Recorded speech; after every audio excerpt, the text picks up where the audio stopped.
Are you marked for survival?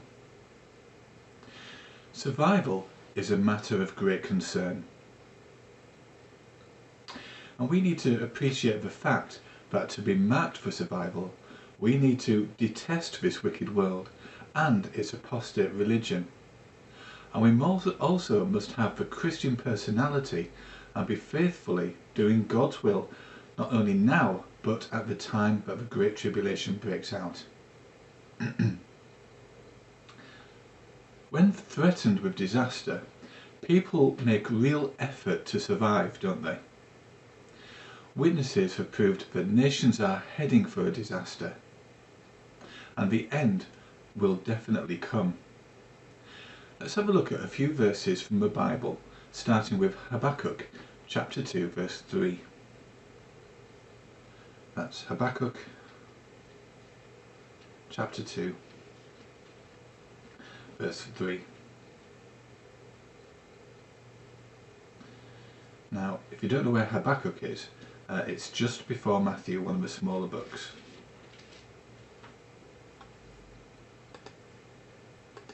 What does that tell us?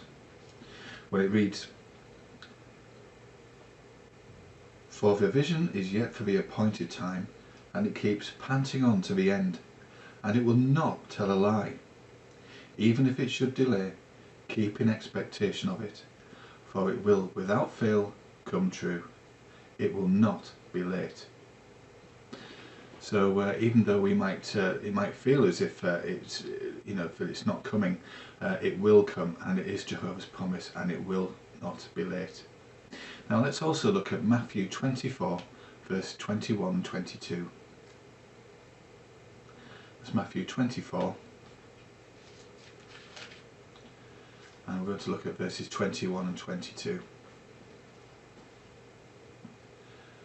"For then there will be a great tribulation, such as not occurred since the world's beginning until now. No, nor will occur again. In fact, unless those days were cut short, no flesh would be saved. But on account of the chosen ones, those days will be cut short."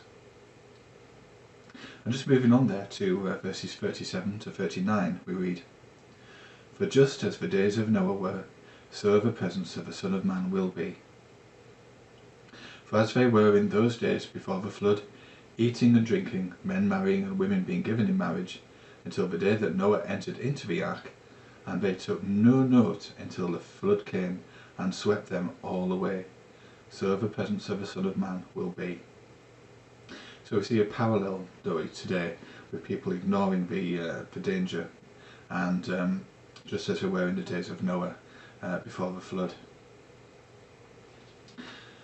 So a person's conduct and attitude will determine whether he will be destroyed or will survive. Now, how do we know this? Well, let's have a look at Proverbs chapter 1 verse 31.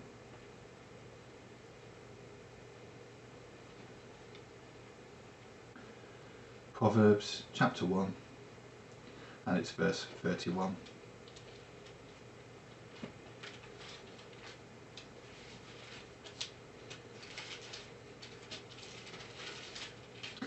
What does that read? It tells us, "So they will eat from the fruitage of their way, and they will be glutted with their own counsels."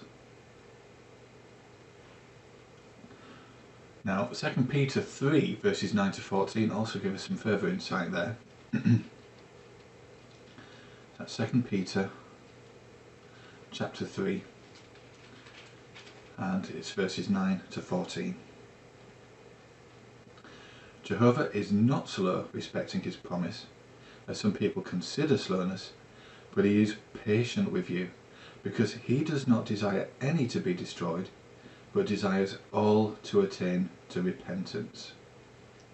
Yet Jehovah's day will come as a thief, in which the heavens will pass away with a hissing noise, but the elements, being intensely hot, will be dissolved, and earth and the works in it will be discovered. Since all these things are thus to be dissolved, what sort of persons ought you to be in the holy acts of conduct and deeds of godly devotion, awaiting and keeping close in mind the presence of the day of Jehovah, through which the heavens being on fire will be dissolved, and the elements, being intensely hot, will melt. But there are new heavens and a new earth that we are awaiting according to his promise, and in these righteousness is to dwell. Hence, beloved ones, since you are awaiting these things, do your utmost to be found finally by him spotless and unblemished and in peace. So that's quite encouraging, isn't it? Now, survivors must view matters as God does. What is God's viewpoint? Well, the instructive example from destruction of Jerusalem was found in 607 BCE. Now, Ezekiel's prophecies emphasise the importance of getting God's viewpoint. Those prophecies helped some to survive that destruction of Jerusalem. As is true today, people then were held personally responsible. What is the scriptural basis for that? Let's have a look at Ezekiel chapter 7 verse 3.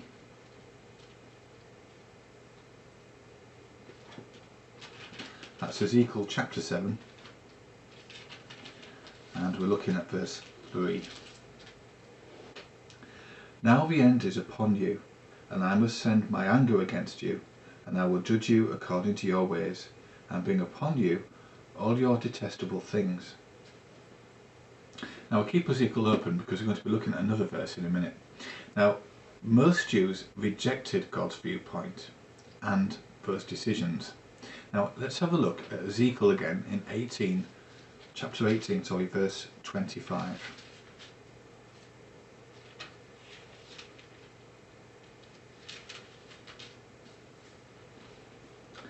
So that's Ezekiel 18 verse 25, and it tells us, "And you people will certainly say, the way of Jehovah is not adjusted right. Hear, please, O house of Israel. Is not my own way adjusted right? Are not the ways of you people not adjusted right?" So a few Jews did prove to be faithful and alert, and they took steps for survival. Now, evaluated conditions and actions in the light of God's viewpoint. Same is necessary for any who expect to survive in our day. Now, by examining what God found detestable in Jerusalem, we are helped to get his viewpoint today.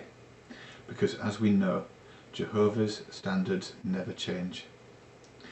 Now, many attitudes, practices common today do not have God's approval. And we shouldn't be apprised of that, because as we know, the whole world is in the power of the wicked one. But upon evaluation, do we actually have his view? Well, Ezekiel's prophecies emphasise the importance of getting God's viewpoint, don't they? As we've just seen. And he received a vision of detestable things practiced in Jerusalem, and we should learn from this. Now, offenders were Jews supposedly serving Jehovah.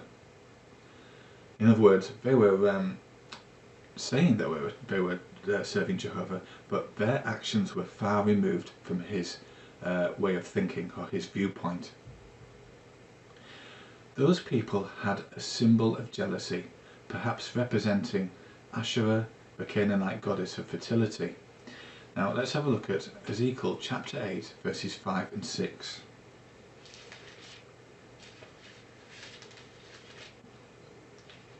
Just a few pages back. So that's Ezekiel chapter 8, and we're looking at verses 5 and 6. "And he proceeded to say to me, Son of man, please raise your eyes in the direction of the north. So I raised my eyes in the direction of the north, and look, to the north of the gate of the altar there was this symbol of jealousy in the entrance way. And he went on to say to me, Son of man, are you seeing what great detestable things they are doing, the things that the house of Israel are doing here for me to become far off from my sanctuary? And yet you will see again great detestable things." So they were incited the true God to jealousy, and he forbade, didn't he, idolatry. And today in Christendom, Again, people claim to worship the God of the Bible, but they don't practice his viewpoint. Now, that includes the idols, the religious symbols in worship. God's condemnation is the same as Ezekiel's day. And do we share God's view that these practices are detestable? Well, that's only for us to find out, isn't it? And our survival or destruction can hinge on our view. Now, God was and is outraged today over worship given to creatures. Now let's have a look again at Ezekiel chapter 8, but this time we're going to look at verses 10 to 12. And that tells us, "So I went in and began to see, and look, there was every representation of creeping things and loathsome beasts, and all the dungy idols of the house of Israel, and carving being upon the wall all around about. And 70 men of the elderly ones of the house of Israel, with Jezaniah the son of Shaphan, standing among them, were standing before them, each one with his censer in his hand, and the perfume of the cloud of the incense was ascending. And he proceeded to say to me, Have you seen, O son of man, what the elderly ones of the house of Israel are doing in the darkness, each one in the inner rooms of his showpiece? For they are saying, Jehovah is not seeing us, Jehovah has left the land." So that was quite an awful thing, that, wasn't it? So Jews viewed God as being good as dead, practically, didn't they? But he'd left the land, as it were. Now, today many care very little about God, don't they? And yet they are fervent in their devotion to other things. They get enthusiastic about national symbols or sports teams or personalities, celebrities, and that kind of thing, don't they? Now, rejecting God as man's creator, many prefer evolution or Mother Nature theories, don't they? But how about us? Do we embrace such deceptive views that we find in the world today? Do we have Jehovah's view that the elevating of creatures is something detestable to him? Well, here, of course, self-scrutiny is in order. We need to very much analyse ourselves and our way of thinking, and does it match Jehovah's viewpoint? Well, apostate Jews worship the false god Tammuz. Now, if we again look at Ezekiel chapter 8, and this time in verse 14, that tells us, "So he brought me to the entrance of the gate of the house of Jehovah, which is toward the north, and look, there were the women, sitting weeping over the god Tammuz." Now, Tammuz was a Babylonian deity and lover of a fertility goddess Ishtar. Now, this vision shows how spiritually deadly apostasy is today. Churches often give honour and prominence to false gods and goddesses, such as the worship of Mary, or the worship of a Trinity, or the worship of saints and relics. Now, Christians are careful to worship the true God exclusively. Now, this scripture probably has already sprung to your mind already, but let's have a look at Exodus chapter 20, verses 2 and 3.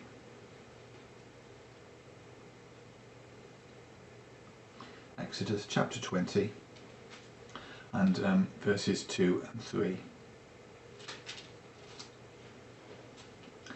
"I am Jehovah your God, who have brought you out of the land of Egypt, out of a house of slaves. You must not have any other gods against my face." Now, we can also read on a little bit further here. In verse 4 it says, "You must not make for yourselves a carved image or a form like anything that is in the heavens above, or that is on the earth underneath, or that is in the waters under the earth.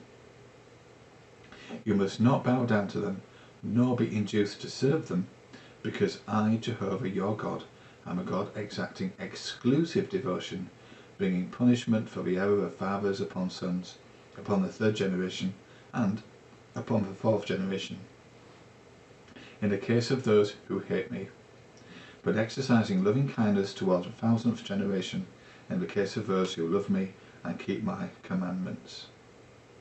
You must not take up the name of Jehovah your God in a worthless way, for Jehovah will not leave a one unpunished who takes up his name in a worthless way.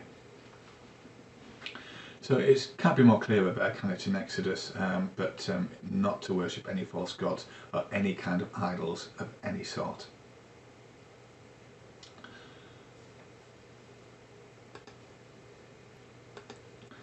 So on this particular aspect, let's just have a look at another scripture on 2 Corinthians chapter 6.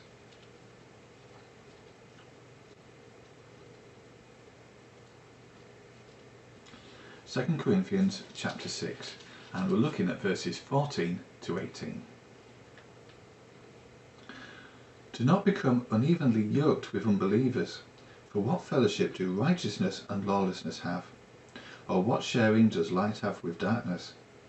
Further, what harmony is there between Christ and Belial? Or what portion does a faithful person have with an unbeliever? And what agreement does God's temple have with idols? For we are the temple of the living God, just as God said, I shall reside among them, and walk among them, and I shall be their God, and they will be my people. Therefore get out from among them, and separate yourselves, says Jehovah, and quit touching the unclean thing, and I will take you in, and I shall be a father to you, and you will be sons and daughters to me, says Jehovah the Almighty. So Jews even worshipped the sun at that time as well. Now, churches and the clergy fall into a similar error, even though they do not worship the literal sun. They turn from God and look to modern science, technology, intellectualism for light. And do they find it? Of course not, because only that light comes from Jehovah himself. Now, the turn to technology has resulted in pollution, the arms race, new morality. So are we enthralled with space accomplishments? Are we envious of impressed with higher education? Are we getting and maintaining God's view? And it does require effort. Are you making that effort? Well, for survival, a person must become one of God's marked ones. Now, a literal 6 men did not do the destructive work on the unmarked ones, as we see in Ezekiel chapter 9 verses 1 to 11. Now, the 6 represent the heavenly forces, and the destruction in 607 BCE by the Babylonians was with divine approval. Those marked for survival today are ones identified as worshippers of God, aren't they? Now, the ancient custom was to put a literal mark or a deity's name on a person's forehead. Now, this symbolic mark indicates that a person is a worshipper of Jehovah. The mark is not mere Bible knowledge either. Now, Bible scholars and clergy have that, but do not serve Jehovah. The mark is evidence that one is dedicated, a baptized witness of God.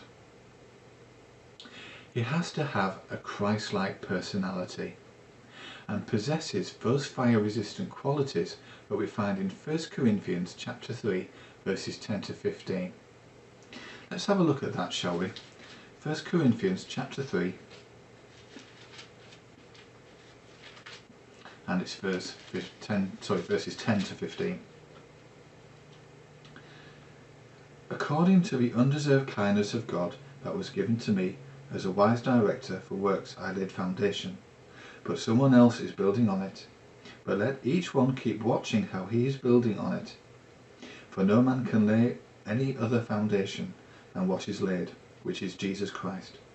Now if anyone builds on the foundation, gold, silver, precious stones, wood materials, hay, stubble, each one's work will become manifest, for the day will show it up, because it will be revealed by means of fire, and the fire itself will prove what sort of work each one is. If anyone's work that he has built on it remains, he will receive a reward. If anyone's work is burned up, he will suffer loss, but he himself will be saved, Yet if so, it will be as through fire. So others observe that the one with the mark is unquestionably a Christian. They have that Christian personality, that Christian demeanour about them, that disposition. Let's have a look at Ephesians chapter 4. Ephesians chapter 4, and we're going to be looking at verses 22 to 24. But you should put away the old personality which conforms to your former course of conduct, and which is being corrupted according to its deceptive desires. But that you should be made new in the force actuating your mind, and should put on the new personality, which was created according to God's will and in true righteousness and loyalty. So he displays it in treatment of his marriage mate, his neighbours, and also his schoolmates. And he has that Bible truth and made a marked difference in his heart. Now, marked ones size and groan over the bad conditions that surround us today in the world. And not just because of inconvenience, but because these bad conditions dishonour Jehovah. If a person is doing that, then he has God's view and actually hates what is bad. Now, all of us have room for improvement in making clear the mark in our lives. To what extent and to what aspects really relies on us, and self-analysing, being having that self-scrutiny, if you like, and marrying our Christian personality with what we find in the Bible. Now, we need to display the mark by helping others to acquire that hope of survival. Anointed witnesses have worked to help people earthwide to get God's viewpoint, acquire that mark, and come in line for survival.